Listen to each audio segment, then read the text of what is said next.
নমস্কার বন্ধুরা, আমি আদিত্য। আপনারা দেখছেন আমার YouTube channel travel India with Aditya. আর একটি নতুন ভিডিওতে আপনাদেরকে স্বাগত জানাচ্ছি। এই মুহূর্তে আমার পিছনের ব্যাকগ্রাউন্ড থেকে আশা করছি আপনারা বুঝে গেছেন যে আমি কোথায় রয়েছি। এই মুহূর্তে আমি রয়েছি পাহাড়ি রানী দার্জিলিংয়ে। আর দার্জিলিং থেকে আপনাদের নতুন ভিডিওতে স্বাগত জানাচ্ছি।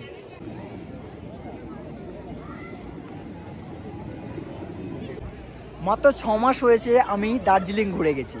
আবারও হঠাৎ করে এক সপ্তাহ আগে প্ল্যান করে চলে আসলাম পাহাড়ি রানী দার্জিলিংয়ে। এই 2024-এ এটা আমার ফার্স্ট দার্জিলিং ট্যুর। এই সাথে আপনাদেরকে ইনফরমেশান দেব আপনারা এই 2024-এ দার্জিলিং কিভাবে আসবেন, দার্জিলিংয়ে বাজেট ফ্রেন্ডলি কিংবা লাক্সারিয়াস হোটেল কোথায় পাবেন, এবং দার্জিলিংয়ে সাইট সিনে কোন কোন জায়গাগুলি ঘুরে দেখবেন এবং সাইট সিনের খরচ কত, যাবতীয় তথ্য।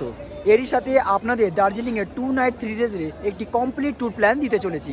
তাই যারা চ্যানেলে নতুন বন্ধু, চ্যানেলটিকে করে নিন সাবস্ক্রাইব, আর পাশে থাকা বেল আইকনটাকে অতি অবশ্যই প্রেস করে দিতে ভুলবেন না। চলুন আমার সাথে ঘুরে দেখুন দার্জিলিং। দার্জিলিং পশ্চিমবঙ্গ তথা ভারতের অন্যতম একটি শৈল শহর, যার পরিচিতি আজ ভারত ছাড়িয়ে বিদেশ পার করেছে, যার প্রকৃতির প্রেমে পড়েছে 8 থেকে 80। আজ দার্জিলিং অন্যতম পছন্দের সেরা তালিকায় থাকলেও প্রায় 150 বছর আগে ব্রিটিশদের গ্রীষ্মকালীন রাজধানী ছিল এই দার্জিলিং শহর। ব্রিটিশ সাম্রাজ্য ভারতে শেষ হলেও তাদের দেয়া এই দার্জিলিং শহর বাঙালি তথা ভারতবর্ষের কাছে অন্যতম একটি সেরা উপহার। এছাড়াও তো রয়েছে দার্জিলিংয়ের ইউনেস্কো ওয়ার্ল্ড হেরিটেজ সাইটে স্বীকৃতি পাওয়া দার্জিলিংয়ের টয় ট্রেন, যার পরিচিতি আজ ভারত ছাড়িয়ে বিশ্ববিখ্যাত। আজকের এই 2 রাত 3 দিনের দার্জিলিং ভ্রমণে জেনে নেব কলকাতা তথা পশ্চিমবঙ্গের বিভিন্ন রাজ্য থেকে কিভাবে দার্জিলিং আসবেন, দার্জিলিংয়ে কোথায় থাকবেন, কি ঘুরে দেখবেন, হোটেল খরচ কত, বছরের কোন সময় দার্জিলিং আসবেন, জনপ্রতি খরচ কত হবে, সাইট সিনের গাড়ি কোথা থেকে বুকিং করবেন, যাবতীয়।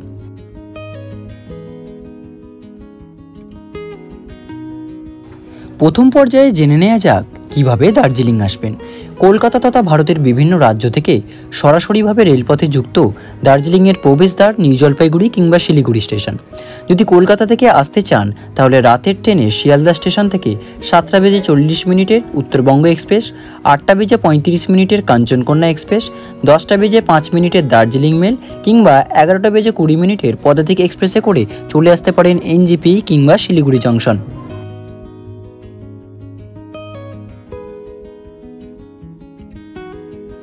যদি আপনারা হাওড়া থেকে এনজেপি কিংবা শিলিগুড়ি আসতে চান তাহলে আপনাদের বিকেল 3টের সরাইঘাট এক্সপ্রেস কিংবা সন্ধ্যা 6টা বেজে 30 মিনিটের কামরূপ এক্সপ্রেস হবে সব থেকে ভালো ট্রেন। ট্রেন ছাড়াও আপনারা কলকাতার ধর্মতলা থেকে এসি স্লিপার ভলভো বাসে করে চলে আসতে পারবেন শিলিগুড়ি জংশন। বাসের সময় লাগবে 11 থেকে 12 ঘন্টা এবং ভাড়া 1100 টাকা থেকে শুরু করে 2 থেকে 2500 টাকা পর্যন্ত ওঠানামা করে সিজন এবং অফ সিজন অনুযায়ী। শিলিগুড়ি বা কিংবা এনজেপি স্টেশনের বাইরে শেয়ার গাড়ির ব্যবস্থা রয়েছে। এখন এরা বিভিন্ন রেট বলছে 250 টাকা, 300 টাকা। তবে আপনারা যদি সস্তায় যেতে চান তাহলে চলে যান, সামনেই বাস স্ট্যান্ড রয়েছে, বাস স্ট্যান্ডে পৌঁছে যান। সেখান থেকে 105 টাকা নেয় মাত্র দার্জিলিং পর্যন্ত। তো আমরাও চেষ্টা করি, দেখি বাস আছে নাকি, নাহলে শেয়ার গাড়িতে যাবো। শিলিগুড়ি স্টেশনের বাইরে রয়েছে তেনজিং নর্গে বাস স্ট্যান্ড। সেখান থেকে চাইলে আপনারা 105 টাকা দিয়ে টিকিট কেটে চলে যেতে পারবেন দার্জিলিং। বাসের সময় লাগে 3 থেকে 3.5 ঘন্টা। এছাড়াও আপনারা শেয়ার গাড়িতে যেতে পারেন দার্জিলিং। শেয়ার গাড়ির ভাড়া জনপ্রতি 250 টাকা, 300 টাকা সিজন অনুযায়ী ওঠানামা করে। আর আমরা এবারে একটি সম্পূর্ণ গাড়ি রিজার্ভ করে নিয়েছিলাম। শিলিগুড়ি কিংবা এনজেপি স্টেশনের বাইরে থেকে ছোট গাড়ি অর্থাৎ 4 সিটার গাড়ির ভাড়া হচ্ছে 2000 টাকা এবং বড় গাড়ির ভাড়া হচ্ছে 2.5 থেকে 3000 টাকা। দার্জিলিং তো আসা হলো, এবার দার্জিলিংয়ে থাকবেন কোথায়? আচ্ছা, এই মুহূর্তে আমরা দাঁড়িয়ে রয়েছি দার্জিলিংয়ের একদম যে আস্তাবলের সাইডে রোডটা রয়েছে সেখানে। আর এখানে পিছনে রয়েছে হোটেল সৌমিত্র। তো চলুন আপনাদের এই হোটেল সৌমিত্রর কয়েকটা রুম আর দেখিয়ে দিই, আর যে ভাড়া কত কী রয়েছে, কিভাবে আসবেন, সমস্ত কিছু বলছি।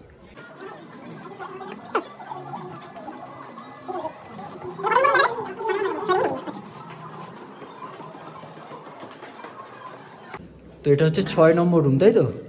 আচ্ছা দেখি, আচ্ছা এটা কতজন থাকতে পারবে এখানে? এখন তো দেখছি মোটামুটি 4জন 5জন থাকার সুবিধা রয়েছে। আচ্ছা, টিভি অন? আচ্ছা, টিভি চলে এখানে। আর এখানে একটা মিরর রয়েছে। মোটামুটি ছিমছাম রুম একটা। এখানে 5 জন থাকতে পারে। আচ্ছা 5 জন যদি থাকে তাহলে এই রুমের ভাড়া কেমন? ম্যানেজার বলতে পারবে। আচ্ছা আচ্ছা, তবুও তোমার আন্দাজ? 1000-1200 টাকা। আচ্ছা, নন ভিউ। আর এখানে একটা বাথরুম রয়েছে, বাথরুমটা দেখে নিই একটু। আচ্ছা, এটা হচ্ছে ইন্ডিয়ান টয়লেট। গিজার রয়েছে? গিজার নেই। আর হ্যাঁ, গিজার রয়েছে এখানে। এখানে কল রয়েছে চান করার, ইন্ডিয়ান টয়লেট। আর এখানে বেসিন রয়েছে, মোটামুটি জলও পড়ে। এটা কত নম্বর রুম? 9 নম্বর। আচ্ছা, এটা একই ক্যাটাগরি রুম না? এখানেও আগের রুমের মতোই মোটামুটি একটা টিভি রয়েছে, চেয়ার রয়েছে। আর এখানেও 5 জন থেকে 6 জন থাকতে পারবে। আচ্ছা, এখানে একটা মিরর রয়েছে এর সাথে। আর এখানে টয়লেটটা দেখিয়ে দিই, এটাও ইন্ডিয়ান টয়লেট। এখানে একটা মিরর রয়েছে, হ্যাঙ্গার রয়েছে, বেসিনে হ্যাঁ বেসিন জল পড়ছে। আর এই রুমে গিজার রয়েছে। আর চান করেন, মোটামুটি বেশ পরিষ্কার পরিচ্ছন্ন এটা। এছাড়া রয়েছে হোটেল সানরাইজ, যেখানে অফ সিজনে 500 টাকায় থাকা খাওয়া এবং সিজনে 1000 থেকে 1200 টাকায় রুম পেয়ে যাবেন। আমি বেশ কিছু হোটেলের যোগাযোগ নাম্বার ডিসপ্লেতে দিয়ে দিচ্ছি, আপনারা চাইলে যোগাযোগ করে নিতে পারেন। আর যদি দার্জিলিংয়ে আপনারা 1 জন থেকে 2 জন আসেন, সেক্ষেত্রে আপনারা তেনজিং নর্গে ইউথ হোস্টেলের ডরমেটরি বুকিং করতে পারেন। সেখানে থাকার জনপ্রতি ভাড়া পার ডে পার হেড 250 টাকা। যোগাযোগ নাম্বার আমি ডিসপ্লেতে শেয়ার করলাম, আপনারা ফোন করে অ্যাডভান্স বুকিং করে বুক করে নিতে পারেন। দার্জিলিংয়ে আপনারা দুপুরে খাওয়া দাওয়া কোথায় করবেন? যদি আপনারা ঘরোয়া বাঙালি খাবার খেতে চান তাহলে চলে আসুন হোটেল সৌমিত্রেতে। এখানে মোটামুটি 130 টাকা থেকে ভেজ মিল শুরু হয়ে যাচ্ছে। আমি আমার দার্জিলিং ভ্রমণের 3 দিনের খাবার এখান থেকেই খেয়েছিলাম। আজকে 19 তারিখ, 19শে এপ্রিল। আর আজকে আমরা প্রথম দিনের সাইট সিনে পায়ে হেঁটে ঘুরে দেখব দার্জিলিংয়ের একদম খুব কাছেই দার্জিলিংয়ের মহাকাল মন্দির। ঠিক দার্জিলিং মালের পিছন দিক দিয়ে একদম রাস্তাটা রয়েছে। আর আজকে আপাতত এই প্ল্যান, আজকে এই মহাকাল মার্কেট ঘুরবো, মহাকাল মন্দির ঘুরবো, তার সাথে ম্যাল রোড ঘুরবো এবং পারলে সন্ধ্যায় বেশ কিছু কেনাকাটি করবো। দার্জিলিংয়ের মহাকাল মন্দির যাবার রাস্তা দার্জিলিংয়ের ম্যালের ঠিক পাশ দিয়ে শুরু হয়েছে।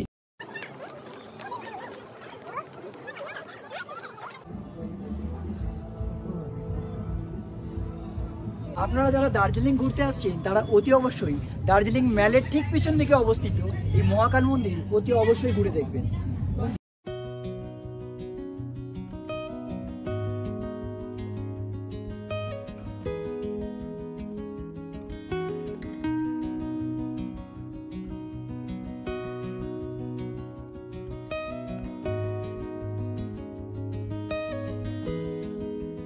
মহাকাল মন্দির ঘুরে দেখার পর আপনারা চলে আসুন দার্জিলিং ম্যালের ঠিক পিছন দিকে ভানু ভবনের রাস্তায়, যেখানে শুধু কথা হবে প্রকৃতির সাথে আপনার। আপনারা যারা প্রকৃতিকে এনজয় করবেন ভাবছেন তারা এই রাস্তাটা অবশ্যই চিনে থাকবেন, কারণ এই রাস্তাটা দার্জিলিংয়ের সব থেকে সুন্দর রাস্তা।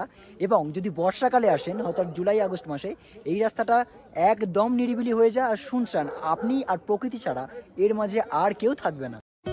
এরপর প্রথম দিনের সন্ধ্যাটা রাখুন কেনাকাটির জন্য।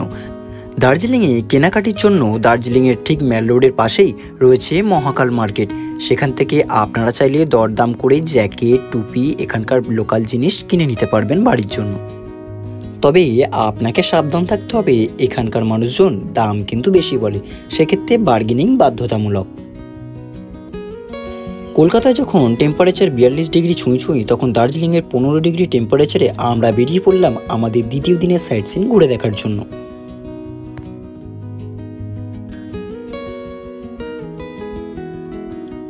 আপনারা যারা দার্জিলিংয়ে সাইট সিনের জন্য গাড়ি খোঁজখবর করবেন তাদেরকে বলে রাখি, দার্জিলিং ম্যালের ঠিক পিছন দিকে ভানু ভবন বলে জায়গা রয়েছে। এখানে পার্কিং স্ট্যান্ড রয়েছে, এখান থেকে আপনারা গাড়ি রিজার্ভ করে চলে যেতে পারবেন দার্জিলিংয়ের 7 পয়েন্ট এবং 3 পয়েন্ট ঘোরার জন্য। আর ছোট গাড়ির ভাড়া এখানে 2500 টাকা, আর বড় গাড়ির ভাড়া 3 থেকে 3500 টাকা। সেটা ড্রাইভারের সাথে কথা বলে আপনারা একটু বার্গেনিং করে নেবেন। আর আমরা আজকে যে গাড়িতে ঘুরবো সেই গাড়িটা হচ্ছে ওয়েগনার, সেটা 4 সিটের গাড়ি। আমরা অ্যাডজাস্ট করে 5 জন সেই গাড়িতে ঘুরবো। আমাদের আজকে ভাড়া পড়েছে সেই গাড়ির জন্য 2100 টাকা। তো আপনারা বার্গেনিং করে এই সমস্ত গাড়িগুলো বুকিং করে দার্জিলিংয়ের আশেপাশে থাকা জায়গাগুলো ঘুরে দেখতে পারেন। এছাড়াও দার্জিলিং ম্যালের ঠিক নিচে ক্লক টাওয়ারের পাশ থেকেও আপনারা গাড়ি রিজার্ভ করে ঘুরতে পারেন 7 পয়েন্ট কিংবা 3 পয়েন্ট। এছাড়াও এখান থেকে আপনারা ভোরবেলা শেয়ারে গাড়ি পেয়ে যাবেন টাইগার হিল যাওয়ার জন্য। আর যারা দার্জিলিংয়ে বাইকে করে ঘুরবেন ভাবছেন তাদের জন্য বলে রাখি ডিসক্রিপশন বক্সে নাম্বার দেওয়া আছে, আপনারা যোগাযোগ করে নেবেন। नमस्ते भैया, आपका नाम? मेरा छोगल डुप्पा। छोगल डुप्पा। आप दार्जिलिंग का सब जगह घुमाते हैं ना? तो आपका कौन सा गाड़ी है? मेरा न्यू मॉडल वैगनर है। अच्छा, बोलेरो भी है। बोलेरो भी है। तो अब साइट सीन का पीक सीजन में और ऑफ सीजन में कितना लेते हैं? पीक सीजन में आपका देखिए, पीक सीजन में 5,000 से लेके 6,000 तक होता है, लेकिन ऑफ सीजन में आपका रेट है थोड़ा। अच्छा, दार्जिलिंग में ऑफ सीजन कौन सा है? ऑफ सीजन में तो आपका वही रेनिंग टाइम रहेगा। रेनिंग टाइम रहेगा ना। और पीक सीजन? पीक सीजन तो आपका ये मार्च अप्रैल मई। अच्छा, दुर्गा पूजा का टाइम भी वो पीक सीजन थोड़ा आता है। तो आप कौन सा जगह 7 पॉइंट में घुमा रहे हैं हम लोग को? 7 पॉइंट आपको जापानीज टेम्पल, पीस पेगोडा, अच्छा। Zoological park, Himalayan mountain institute, Bengali spring museum, tea garden, Tenzing rock और आपका रामकृष्ण मिशन। ये कितना टाइम लगेगा टोटल ये घूमने में? टोटल पूरा 2.5 से 3 घंटा लगेगा। 3 घंटे लगेगा। अच्छा। तो हम पहले कौन सा जगह जाएंगे आज? पहले जाएंगे आपका Japanese temple, peace pagoda. Okay. Pray करने का। अच्छा, आपको अगर कोई कांटेक्ट करे आपका गाड़ी के लिए, कोई रिजर्व करना चाहे तो कैसे बुक करे? मेरा ऑनलाइन डाला हुआ है। अच्छा, मेरा नंबर बता दूँ? नंबर बोलिए। 6294464487 अच्छा, ये नंबर में फ़ोन करके आपको बुकिंग कर सकते हैं। अच्छा, ठीक है, ओके। প্রথমেই আমরা বেরিয়ে পড়লাম জাপানিজ টেম্পল এবং পিস পাগোডা ঘুরে দেখার জন্য।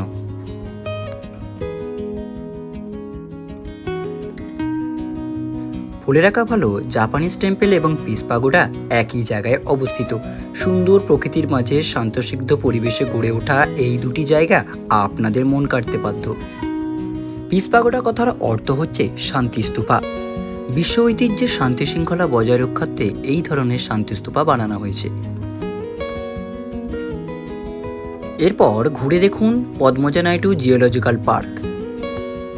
এই চিড়িয়াখানাটি বিখ্যাত রেড পান্ডা দেখার জন্য। পদ্মজা নাইডু হিমালয়ান জিওলজিক্যাল পার্কের এন্ট্রি টিকিট হচ্ছে পার পারসন 110 টাকা। আর এটা শুধুমাত্র আমাদের ইন্ডিয়ান এবং আমাদের পার্শ্ববর্তী দেশ বাংলাদেশের জন্য। এছাড়া যারা ফরেনার রয়েছে আর তাদের জন্য রয়েছে 180 টাকা করে পার পারসন। এই পার্কের এন্ট্রি টাইম হচ্ছে সকাল 8:30 থেকে বিকেল 4:30 পর্যন্ত। আর টিকিট দেওয়া হয় সকাল 8:30 থেকে বিকেল 4টে পর্যন্ত। এই Padmaja Naidu Himalayan geological park ভারতের সব থেকে উঁচুতে অবস্থিত একটি জিওলজিক্যাল পার্ক। এখানে বলে রাখা ভালো, জিওলজিক্যাল পার্কের ভিতরে হিমালয়ান মাউন্টেন ইনস্টিটিউটের টিকিটে কিন্তু ইনক্লুডিং রয়েছে। আপনারা চাইলে ভিতরে ঢুকে মাউন্টেন ইনস্টিটিউট ঘুরে দেখে নিতে পারেন। এই মাউন্টেন ইনস্টিটিউটের ভিতরে রয়েছে একটি মিউজিয়াম, যেখানে এভারেস্ট জয়ীদের ইউজ করা বেশ কিছু জিনিসপত্র বা আসবাবপত্র এখানে রাখা রয়েছে। এই জিওলজিক্যাল পার্কের ভিতরে বিভিন্ন জায়গায় সাইনবোর্ড রয়েছে কোথায় আপনারা কি দেখবেন। এই পার্কের ভিতরে যেমন দেখার সুযোগ মেলে রেড পান্ডা, তেমনই দেখতে পাবেন রয়্যাল বেঙ্গল টাইগার থেকে বিভিন্ন প্রজাতির পাখি এবং পশু। সম্পূর্ণ এই জিওলজিক্যাল পার্ক ঘুরে দেখতে আপনার সময় লাগতে পারে 1 থেকে 1.5 ঘন্টা। জিওলজিক্যাল পার্ক ঘুরে দেখার পর আমরা এগিয়ে চললাম আমাদের আজকের গন্তব্য রঙ্গিত ভ্যালি টি গার্ডেন ঘুরে দেখার জন্য। দার্জিলিং ভ্রমণের 7 পয়েন্টে রঙ্গিত ভ্যালি টি গার্ডেন কিন্তু অত্যন্ত জনপ্রিয় এবং সুন্দর একটি টুরিস্ট স্পট। রঙ্গিত ভ্যালি টি গার্ডেন কিন্তু সুবিস্তৃত চায়ের বাগান তার প্রাকৃতিক অপরূপ দৃশ্যের জন্য বিখ্যাত। এছাড়াও আপনারা চাইলে জনপ্রতি 50 টাকা দিয়ে এখানে লোকাল ড্রেস পরে ছবি তুলে নিতে পারেন এই চায়ের বাগানে। এরপর আপনারা ঘুরে দেখুন দার্জিলিংয়ের রামকৃষ্ণ মিশন। এটি মূলত রামকৃষ্ণদেবের স্মৃতিসৌধ হিসাবে বিখ্যাত। এই জায়গাটি আগে সাইট সিনের মধ্যে পড়তো না, তবে এখন পর্যটকদের জন্য খুলে দেওয়া রয়েছে।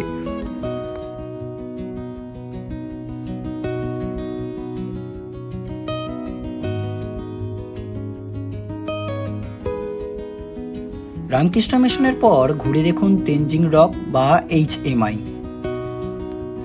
আপনারা চাইলে আপনাদের জীবনের প্রথম রক ক্লাইম্বিং করতে পারেন এই তেনজিং রক বা HMI এ। সেক্ষেত্রে আপনাদের জনপ্রতি 100 টাকা খরচ হতে পারে।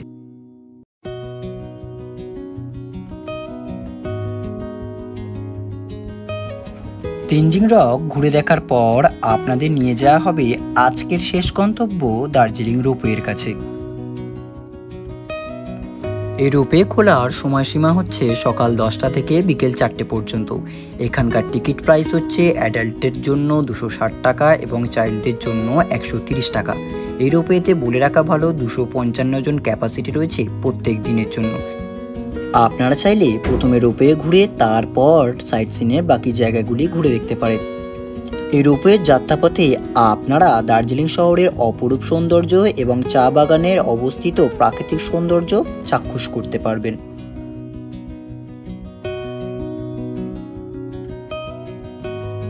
এছাড়াও আপনারা চাইলে গাড়ি পিছু অতিরিক্ত 1500 টাকা দিয়ে দার্জিলিংয়ের আর এক অপরূপ সৌন্দর্য জায়গা রক গার্ডেন ঘুরে দেখে নিতে পারেন। আপনারা যদি রক গার্ডেনে আসেন তাহলে দার্জিলিংয়ের একমাত্র ওয়াটারফলস দেখার স্বাদ মিলবে।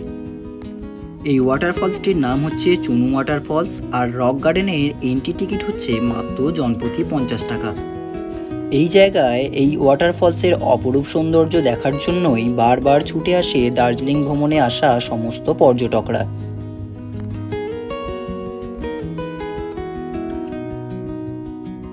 আপনারা চাইলে দ্বিতীয় দিনের বিকেলে দার্জিলিং থেকে জয়রাইড সেরে নিতে পারেন ঘুম স্টেশন পর্যন্ত।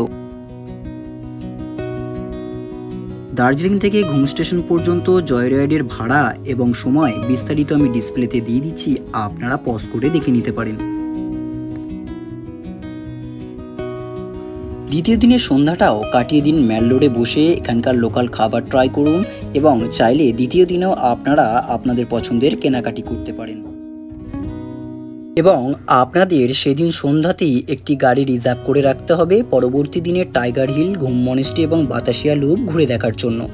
আপনারা চাইলে ক্লক টাওয়ারের কাছ থেকেও গাড়ি রিজার্ভ করে রাখতে পারেন। এছাড়াও আপনারা যদি 1 থেকে 2 জন হন সেক্ষেত্রে আপনারা চাইলে ক্লক টাওয়ারের কাছ থেকেও পার হেড 300 টাকা দিয়ে শেয়ারে এই জায়গাগুলি ঘুরে দেখে নিতে পারেন। পরবর্তী দিন আপনাদের ভোর 3:30 নাগাদ উঠে পড়তে হবে টাইগার হিল যাবার জন্য, কারণ আপনাদের ভোর 4:30-এর আগেই টাইগার হিলের টপে পৌঁছে যেতে হবে। টাইগার হিল থেকে দেখা সূর্যোদয় আপনার জীবনের সব থেকে সুন্দর একটি মুহূর্ত হতে পারে। সেই দৃশ্যই ক্যামেরাবন্দি করতে পর্যটকরা পৌঁছে যান টাইগার হিল। এরপর ঘুরে দেখুন দার্জিলিং টাউনের মধ্যে থাকা 7000 ফুট উচ্চতায় অবস্থিত দার্জিলিংয়ের অত্যন্ত একটি জনপ্রিয় জায়গা বাতাসিয়া লুপ। এটি মূলত গোর্খা সৈন্যদের স্মৃতিসৌধের উদ্দেশ্যে বানানো হয়েছে, আর এখানকার এন্ট্রি টিকিট হচ্ছে জনপ্রতি 50 টাকা। যখন দার্জিলিং থেকে ছাড়া স্টিম ইঞ্জিনগুলো এখানে এক পাক খেয়ে নিচের দিকে নামে তখন এই জায়গাটি দেখতে অপরূপ সুন্দর লাগে।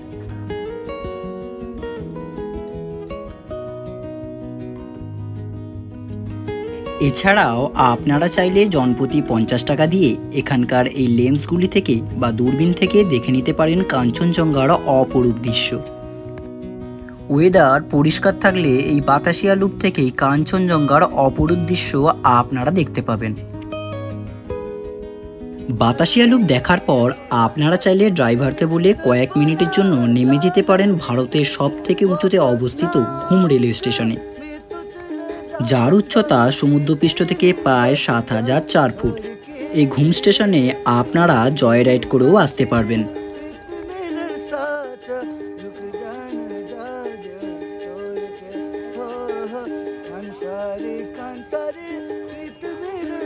আচ্ছা, আমার পিছনে রয়েছে ঘুম স্টেশন, আর এই দিকে যে রাস্তাটা চলে গেছে এই রাস্তাটা চলে গেছে লেপচা জগৎ সীমানা ভি পয়েন্ট হয়ে নেপালের পশুপতি মার্কেট পর্যন্ত বা নেপাল বর্ডার পর্যন্ত। আপনারা যারা দার্জিলিং থেকে মিরিক ঘুরবেন ভাবছেন তারা এই রুটে আপনাদেরকে দার্জিলিং থেকে আসতে হবে এখানে, আবার এইখান থেকে চলে যাবেন নিচে দিয়ে মিরিক। এরপর ঘুরে দেখুন ঘুম মনেস্ট্রি, যেটি ঘুম স্টেশন থেকে একটু নিচের দিকে নামলেই বাঁ হাতে চোখে পড়বে। পিস পাগোডা বলুন কিংবা মনেস্ট্রি, এই সমস্ত জায়গাগুলি অত্যন্ত শান্তির হয়, কারণ এখানে বিরাজমান থাকেন স্বয়ং গৌতম বুদ্ধা। এবার দেখে নেওয়া যাক কিভাবে আপনারা 2 রাত 3 দিনে মাত্র 3500 টাকায় দার্জিলিং ভ্রমণ করবেন। যদি আপনারা কলকাতা থেকে ট্রেনে আসেন তাহলে স্লিপার কম্পার্টমেন্টের ভাড়া মাথা পিছু 360 টাকা, অর্থাৎ আপ অ্যান্ড ডাউনের খরচ 720 টাকা। এরপর যদি আপনারা শিলিগুড়ি থেকে দার্জিলিং বাসে আসেন তাহলে জনপ্রতি 105 টাকা, অর্থাৎ দার্জিলিং থেকে বাসে যাতায়াত খরচ 210 টাকা। আর যদি আপনারা শিলিগুড়ি থেকে শেয়ার গাড়িতে দার্জিলিং আসেন সেক্ষেত্রে জনপ্রতি খরচ পড়বে 250 টাকা, অর্থাৎ যাতায়াত খরচ 500 টাকা। যদি আপনারা দার্জিলিংয়ে 2 রাত 3 দিনের প্ল্যান করে থাকেন সেক্ষেত্রে 2 রাতের জন্য মাথাপিছু খরচ হবে প্রতিদিন প্রতি জনপ্রতি 500 টাকা, অর্থাৎ 2 দিনের হোটেল খরচ 1000 টাকা। এবং প্রত্যেক দিনের জন্য আপনার জনপ্রতি খাওয়া খরচ হতে পারে মাথাপিছু 300 টাকা। সেক্ষেত্রে আপনাদের 3 দিনের খাওয়া খরচ হতে পারে 900 টাকা। প্রত্যেক দিনের সাইট সিন খরচ 2000 টাকা, অর্থাৎ যদি আপনারা 4 জনে এই ট্যুরটি করেন সেক্ষেত্রে প্রত্যেক দিনের সাইট সিনের খরচ হবে মাথাপিছু 500 টাকা, অর্থাৎ 2 দিনের সাইট সিনের খরচ আপনাদের হতে পারে 1000 টাকা।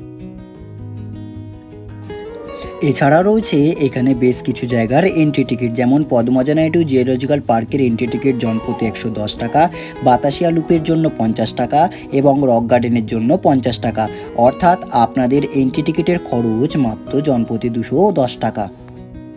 এইভাবেই মাত্র আপনারা 3500 টাকায় ঘুরে আসতে পারবেন পাহাড়ি রানী দার্জিলিং থেকে। এরপর আপনারা বিকেলবেলা বেরিয়ে পড়ুন বাস ধরে শিলিগুড়ি কিংবা এনজেপির উদ্দেশ্যে, সেখান থেকে রাতের ট্রেন ধরে চলে আসুন কলকাতা। এইভাবেই আপনাদের 2 রাত 3 দিনের দার্জিলিং ভ্রমণ শেষ হচ্ছে। আশা করছি আপনাদের এই দার্জিলিংয়ের ট্যুর গাইডটি ভালো লেগেছে। যদি ভিডিওটি ভালো লাগে তাহলে অতি অবশ্যই চ্যানেলটিকে করবেন সাবস্ক্রাইব, পাশে থাকা বেল আইকনটিকে অতি অবশ্যই বাজিয়ে দিবেন যাতে আমার যে কোনো ভিডিও নোটিফিকেশান সরাসরি আপনাদের মোবাইল স্ক্রিনে চলে যায়। দেখা হচ্ছে পরবর্তী ভিডিওতে। সকলে সুস্থ থাকুন, ভালো থাকুন আর দেখতে থাকুন আমার channel travel India with Aditya.